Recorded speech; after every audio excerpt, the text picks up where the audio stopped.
Status আমার single দেখে প্রেমের ছড়াছড়ি, হায় রে কি যে করি, হায় রে কি যে করি, আমি ডানা কাটা পড়ি, আমি ডানা কাটা পড়ি, আমি ডানা কাটা পড়ি, আমি ডানা কাটা পড়ি। আসসালামু আলাইকুম দর্শক, সবাই কেমন আছেন? আশা করি অনেক ভালো আছেন।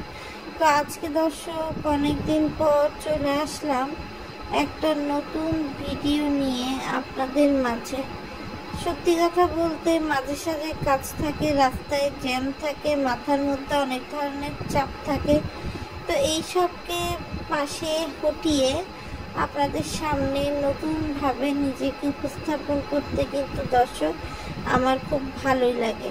বেশি কথা বাড়াবো না দর্শক, মূল কথায় চলে যাব। তবে মূল কথার আগে আপনাদের কাছে অনুরোধ থাকবে যে ভিডিওটা দেখে সাবস্ক্রাইব করে লাইক দিয়ে কমেন্ট করে পাশে থাকবেন। তা দেরি না করে দর্শক শুরু করি। তো শুরুতে আসি আমার গানে। আপনারা হয়তো ভাবতে পারেন হঠাৎ করে আমি কেন ডানা কাটা পড়ি গান গাওয়া শুরু করলাম। আসলে দর্শক ডানা কাটা পড়ি এটা আসলে কোনো হঠাৎ না, এটা হচ্ছে আমাদের মিম ইদানিংকাল বিনোদনের জন্য বা গঙ্গা নদীর ঠিক ওপারে আপনার নৌকা পারাপার করে বিনোদন কেন্দ্রে চলে যায়। কেননা ঢাকা শহরের বিনোদন কেন্দ্রে যদি মিম যায় আর কেউ যদি মিমকে চিনে ফেলে তাহলে তো জুতার বাড়ি আর ঝাড়ুর বাড়ি ছাড়া কোনো কিছু কপালে জুটবে না। এই জন্য সে একটু লং টার্ম যাইতে পারবে, যেখানে সে মিমের সাথে, বাবুর সাথে, সবার সাথে মিলে সবাই একটু নষ্টামি করতে পারবে, এরকম একটা দূরত্ব বেছে নেয়। এবং সেটা কিন্তু এই যে ঢাকা মহাসড়কে আপনার একটা বিনোদন কেন্দ্র আছে শরীফ ফাস্টফুড, সেই শরীফ ফাস্টফুড এবং আপনার যে অ্যামিউজমেন্ট পার্ক, এখানে হচ্ছে তারা ঘুরতে গিয়েছে এবং এখানে গিয়ে বাচ্চাদের রাইডে সব জায়গায় আবদির সাথে মিম কিন্তু উঠেছে, সেটা প্লেন হোক সেটা ঘোড়া হোক। মিমের বিনোদন কিন্তু ভ্রমণের পেছনে আপনার কি মনে হয় শুধুমাত্র আবদিয়াকে ঘোরানো? তা কিন্তু না, সে আর বাবুও কিন্তু একটু কোজি মোমেন্ট পাস করেছে। বাবুর মামাতো ভাইয়ের বিয়ে চলছে, তেমন বাবুর নিজের আপন মামা অর্থাৎ তার মায়ের চাচাতো ভাই, তারও বিয়ে চলছে। আমরা শারমিনকে দেখেছি যে সেই বিয়েতে সে পার্টিসিপেট করেছে, আমরা বিল্লালকে দেখেছি, কিন্তু আমরা বাবুকে দেখিনি। আমরা বাবুকে দেখছি মিমের বাড়ির চাকরগিরি করতে। এটা থেকে দর্শক আমরা এটা বুঝতে পারি যে মিম কিন্তু আসলে বাবুকে অনেক অনেক অনেক দূরে নিয়ে এসছে। আসলে দর্শক আপনার যদি মনে পড়ে, যদি আপনারা রেগুলার ভিডিও দেখে থাকেন তাহলে তো আপনাদের মনে আছেই, আর যদি না মনে থাকে আমি একটু মনে করাই দিই যে তানজিলার বিয়ের শেষের দিক দিয়ে কিন্তু মোটামুটি বাবুর বাপ মারা গেছে। সেই সময় কিন্তু মিম বাবুকে আটকায় রাখছিল আপনার পাবনাতে তার সাথে। ইভেনচুয়ালি এখন যখন তারা ডিক্লারেশন দিছে, এখনও কিন্তু একটা গ্যাপের জন্য আপনার মিম বাবুকে কিন্তু আটকায় রাখছে, তাকে কিন্তু তার মামার বিয়েতে যেতে দিচ্ছে না। আর আরেকটা বিষয় দর্শক বলি, বাবু কিন্তু লাস্ট ভিডিও দিয়েছে যে তার মার সামনে সে মিমের দেয়া টাকার গরম দেখায় বোঝাচ্ছে যে সে সব বাজার করে আনলো, তার ভাই কিছুই বাজার করেনি, এরকম একটা। কিন্তু সেই ভিডিওতে কিন্তু দর্শক আমরা স্পষ্ট দেখতে পারি যে বাবুর মা কিন্তু মোটেও বাবুর সাথে কথা বলতে ইন্টারেস্টেড না। তার হোল কনসেন্ট্রেশন, হোল ইচ্ছা কিন্তু দর্শক আমরা দেখেছি যে পিস অফ মাইন্ড, যেটা সে পিস অফ মাইন্ডে সে কিন্তু তার বড় ছেলের বউ যেমনই হোক না কেন সেই বড় ছেলের বউর সাথে কথা বলছে বা এমনি কথা বলছে, কিন্তু বাবুর সাথে কিন্তু ডিরেক্ট কোনো কথা আমরা বলতে দেখিনি। বাবুর বাবা বেঁচে থাকতে কিন্তু স্পষ্ট বলে দিছিল যে মিম তার কাছে বোনের মতো, সুতরাং মিমের থেকে তো কোনো ধরনের সম্পর্ক আগানোর কোনো চান্সই নেই। অথচ সেই বাবু আজকে তার বাবার দেওয়ার কথা সেটা অগ্রাহ্য করে এখন সে মিমের পেছনে ঘুরে বেড়াচ্ছে। মিম যা বলে সে হচ্ছে এখন তাই করে বেড়াচ্ছে। আরেকটা বিষয় দর্শক না বললেই না, সেটা হচ্ছে এই সাবিনা।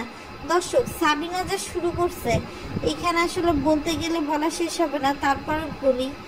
সেটা হচ্ছে সাবিনা তার ছোট মেয়েকে নিয়ে ঘরে ফিরছে এখানে আরিফ কেন যায়নি, এটা কিন্তু আমার একটা বিরাট প্রশ্ন মাথার মধ্যে ঘুরছিল গতকাল থেকে। যেহেতু গতকালকে ভিডিও দেয়া হয়নি, এই জন্য আজকে যেহেতু ভিডিওর সুযোগ আছে, সেই জন্য দর্শক আজকে আপনাদের সামনে সাবিনার এই বেহায়াপনাটা নিয়ে আসলাম। সাবিনা নিজে তো গোল্লায় গেছে, তার সাথে তার দুটো সন্তানের মধ্যে এখন মরিয়ম যে তাকেও গোল্লায় পাঠিয়ে দিয়েছে। মরিয়মের ড্রেস আপ সেট আপ যাই বলেন না কেন, সে নাকি পড়াশোনা করে, অথচ মরিয়মকে কিন্তু দূর তাক করতে দেখা যায় না। এতদিন ধরে সাবিনা না হয় ম্যাটারনিটি লিভ কাটিয়েছে, পোস্ট ম্যাটারনিটি লিভ কাটিয়েছে, কিন্তু আপনার আরিফ কি করেছে বলেন? আরিফ কিন্তু এ ধরনের কোনো কিছুই করেনি। সাবিনা গিয়ে তার মার বাড়ি বসেছিল, আরিফ কিন্তু তেমন কোনো টেক কেয়ার করেনি। আর আমাদের মরিয়মের তো আর কোনো কথাই নেই, মরিয়মের স্কুল কলেজ বাঙ্ক হয়ে গেল। এরপর মরিয়মের এখন প্রধান ধর্ম হয়ে গেছে তার ছোট বোনের খেয়াল রাখা। সাবিনা এক ভ্যানে আসতে গিয়ে আর ভ্যান থেকে নেমে তার বেলুন দিয়ে সাজানো বাড়ির মধ্যে যতবার চুম্মা ওই ছোট বাচ্চাটাকে দিছে, ততবার চুম্মা মনে হয় সে তার সারা জীবনে পরকীয়া কলাকালীনও আরিফকে দেয়নি। আরেকটা বিষয় না বললেই না দর্শক, সেটা হচ্ছে তিশার কথা। তিশার কথা দর্শক কি আর বলবো, তিশা কিন্তু দেখাচ্ছে যে সে খুব তানজিলার উপর আপসেট হয়ে আছে। আর আমাদের তানজিলা সে কিন্তু এখন বিদেশ থেকে অনেক ধরনের উপহার পায়, যেমন নকশি কাঁথা পেয়ে গেছে। আমি কখনো দেখিনি এরকম দর্শকও আছে যে নিজে টাকা পাঠাবে, টাকা পাঠায় আবার সেই টাকার জিনিস আবার তানজিলাকে গিফট করে দিছে। তানজিলা তার ভিডিওতে বারবার দেখাচ্ছিল যে তার চাচি শাশুড়ি একটা কাঁথা সেলাই করছে এবং সেই কাঁথাটা এত সুন্দর যে সে বলতেছিল যে পারলে সেই রেখে দেবে। এরপরে সেই দর্শক নাকি টাকা পাঠায় তানজিলাকে অনুরোধ করছে যে তানজিলা যেন হচ্ছে এই চাদরটা বা এই কাঁথাটা নিজের জন্য রেখে দেয়। আমরা দেখলাম তানজিলা আজকাল তার শাশুড়ি, চাচি শাশুড়ি বিয়ের শাড়ি, আগদের শাড়ি, সাদের শাড়ি সব কিছু পরতেছে। তার কর্মকাণ্ড দেখে মনে হচ্ছে, আমরা যেটা ধারণা করছি যে এই আসছে নভেম্বরের আগেই আমরা হয়তোবা খুশির খবর পেয়ে যাব, সেটাই হয়তোবা সত্যি। না তো একটা মেয়ে বা একটা ছেলের বউ কখন তার শাশুড়ি 7 মাসের গর্ভবতী থাকাকালীন কি জামা পরছে বা কি শাড়ি পরছে সেটা নিয়ে কখন ডিসকাস করে বলেন দর্শক? যখন এরকম কোনো কিছু একটা ঘটে তখনই কিন্তু হচ্ছে বউদের মস্তিষ্ক নড়ে যে না, আসলে আমার এটা দেখা দরকার বা এটা করা দরকার।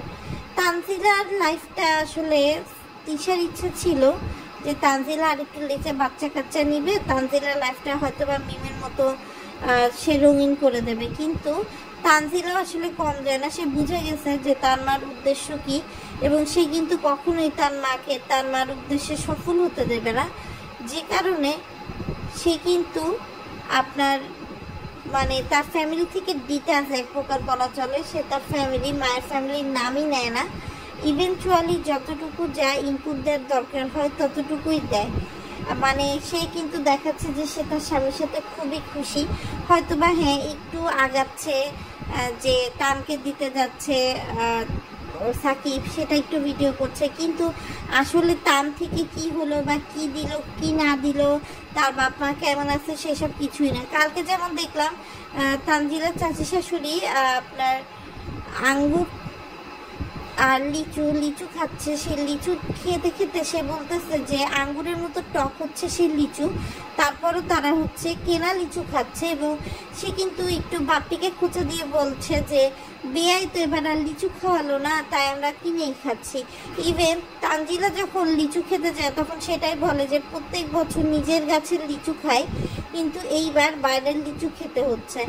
অথচ আমরা কিন্তু দেখছি বাপ্পি তিশার ব্লগে দর্শক যে বাপ্পি আর তিশা মিলে কিন্তু গাছ থেকে লিচু ছাড়ায় আশেপাশে যারা আছে তাদেরকে বিলাই বেড়াচ্ছে, অথচ নিজের মেয়ের ব্যাপারে কিন্তু তাদের কোনো খোঁজ নেই। আরেকটা বিষয় দর্শক খেয়াল করলাম যে আমাদের বুড়ো জামাই সাকিব নাকি এখনো পড়াশোনা করে পরীক্ষা দিতে যায়, আর আমাদের লক্ষ্মী বউ তানজিলা নাকি সেগুলো পর্যবেক্ষণ করে। তো আমার কথা, তানজিলা যখন নিজে অসুস্থ থাকে তখন আসলে এগুলো কে পর্যবেক্ষণ করে দেয় বা কিভাবে কি আঁকায়, এটা হচ্ছে আমার মনে একটা গভীর প্রশ্ন জেগেছে। তো যাই হোক দর্শক, মোটামুটি আসলে তারা ধীরে ধীরে ভিডিওটাকে একটু অন্যরকম ফ্যামিলি ব্লগে নিয়ে যেতে চাচ্ছে, যেখানে হয়তো বা তারা দেখাতে চায় যে ফ্যামিলি লাইফটা তারা কিভাবে কি লিড করছে। তো মোটামুটি আসলে দর্শক, ব্যাপারী পরিবারের একটা জিনিস যেটা বুঝলাম, যে দিন শেষে ব্যাপারী পরিবারের সবারই টনক নড়ে, তখন তারা একটু ঘুরে বুঝতে চায়, তখন তারা তাদের দেয়া যে কাজ বা তাদের যে অভিনয় সেটার বাইরে একটু কাজ করার ইচ্ছা করে। যেমন মরিয়মের মা কিন্তু দীর্ঘ অনেক দিন পর, একটা ব্রেকের পর হচ্ছে দর্শক নিজের বাড়ি ফিরেছে। এখন এটা দেখার বিষয় যে নিজের বাড়ি ফেরার পর অবশেষে মানে সাবিনার ছোট মেয়েকে আরিফ কোলে নেয় কিনা, এটা কিন্তু দর্শক একটা বিরাট বড় প্রশ্ন। আর সেই প্রশ্নের উত্তরটা দেখাই কিন্তু মজাদার হবে। একইভাবে তিশার কথা যেটা বলবো, তিশা নিজের মেয়ে জামাই তো ডুবে গেছে, সে এখন আসিফকে নিয়ে পড়ছে। সে এখন আসিফকে ডেলিভারি ম্যান থেকে শুরু করে সব ধরনের কন্ট্যাক্ট পার্সনই করে দিচ্ছে। ইভেনচুয়ালি তিশা আসলে ভাব দেখায় যে সে খুব দুঃখী, কিন্তু নিজে সে একটা ফ্যাকনা ফ্যাসাদ বাড়ায় রাখে এবং সেটা কিন্তু সলভ করার চেষ্টা করে না। আর মিমের কথা দর্শক কি বলবো, মিমের কথা তো নতুন করে বলার নেই। মিম আসলে এখন বাবুকে ট্রায়াল পিরিয়ডে রেখেছে। যখন মিমের মনে হবে যে না, বাবুকে তাড়ার প্রয়োজন নাই, তখন সে আস্তে করে বাবুকে ছেড়ে দেবে। তখন কিন্তু সে টু শব্দটিও করবে না বা কোনো এক্সপ্লেনেশনে যাবে না। ইভেনচুয়ালি সে কিন্তু আতিয়াকে দিয়ে আপনার বাবুকে মামাই ডাকাচ্ছে। অর্থাৎ তার যদি আসলে বাবুকে নিয়ে লং টার্মের প্ল্যান থাকতো, তাহলে কিন্তু এই প্ল্যান ধীরে ধীরে আমরা বাস্তবায়ন হতে দেখতাম। তো যাই হোক দর্শক, আজকের ভিডিওটা আর বেশি বাড়াবো না। সবাই ভালো থাকবেন, সুস্থ থাকবেন, নিরাপদে থাকবেন। আজকের মতো ভিডিওটা এখানে শেষ করছি। আল্লাহ হাফেজ।